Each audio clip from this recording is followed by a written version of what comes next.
هذا النور شفاء صدور. ای نام تو بهترین سرآغاز، به نام تو کی نامه کنم باز. اما بعد زنی که شوهرش مردانگیش از کار مانده بود و زن طول سالها سیر شوهرش را نگاه می داشت. روایت می کنند که در دهه جوان با تقوای زندگی می کرد.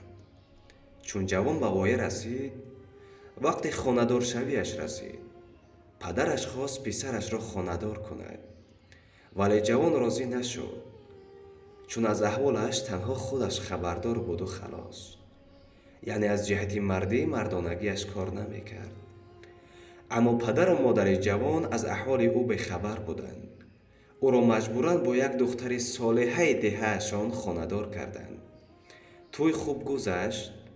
پس از توی، چون جوان به نزد عروس زیبای جوانش درآمد، با یک عذاب با خجالت گفت: عزیزم، گوش کن، من مناسب تو نیستم. تو را خوشبخت کرده نمیتوانم. اگر خواهی خودی پگاه برآمده رو. من همه عیب را به گردن میگیرم.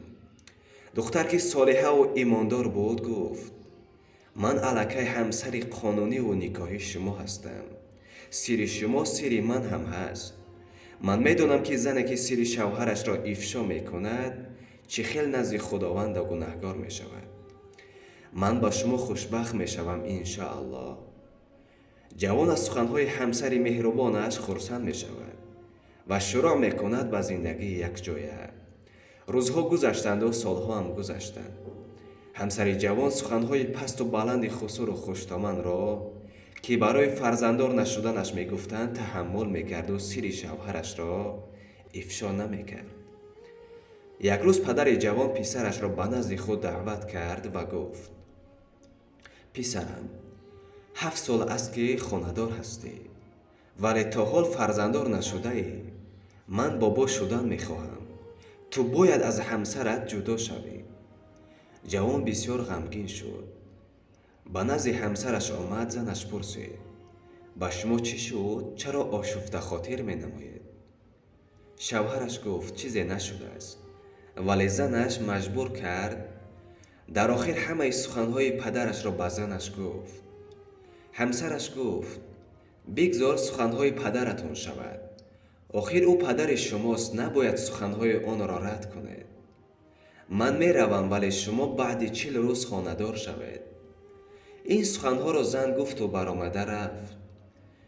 جوان آنچنان غمگین شد که از یک طرف همسر دوست داشته اش رفت و از طرف دیگر می ترسید که سیرش فاش می شود. همسر جوان به خانه پدر و مادرش رفت و گفت: من برای 40 روز چیله‌نشینی آمدم. کسی به من خلل نرساند. پدر و مادر جوان برای پسرشان کلین یافتند. روزی توی را معین کردند.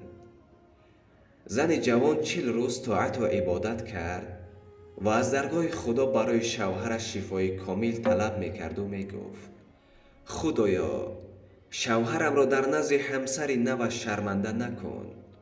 با او شفای کامل ده تا او مثل دیگران صاحب فرزند شود. یک روز پیش از تویش جوان از ترس که شرمنده می شود زهر نوشید، ولی با خواست خدا با آن دعاهایی که همسرش برای او التجا نموده بود، آن زهر برای جوان شفا شد. روزی توی وقتی که عروس را می آوردند، در راه صدمه نقلیاتی به وجود آمد و در نتیجه عروس از عالم درگذشت.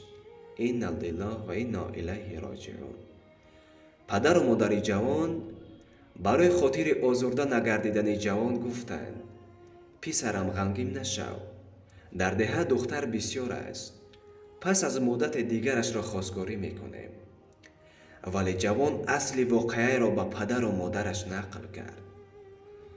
پدرش دوام سخنهای پسرش را نشانیده خسته به خانه کلین سابقش رفت و گفت: دخترم، من صدقه تو بر این کلین شوم که برای سیر شوهرش را افشا نکردن طعنه و ملامت های ما را تحمل نمودی و خداوند شوهرت را برایت بازگردانید.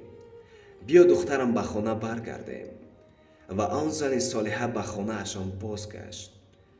خداوند به خاطر که سیر شوهرش را نگاه داشت و صبر کرد به او فرزند سالم و صالحه عطا نمود و تا آخر عمرشان خوش و خرسندانه زندگی کردند. عزیزان، پاداشش صبر جنت است، حتی در همین دنیا هم. این قصه برای جوانهای حاضره، مخصوصا به زنها، عبرت کلان است. در زمان ما زنهای یافت می شوند که حتی عادی‌ترین سیر شوهرش را افشا می کنند که آن به نفع و ضرر کسی نیست به جز خودشان. باقی قضاوت بر شماست. السلام علیکم و رحمت الله و برکاته.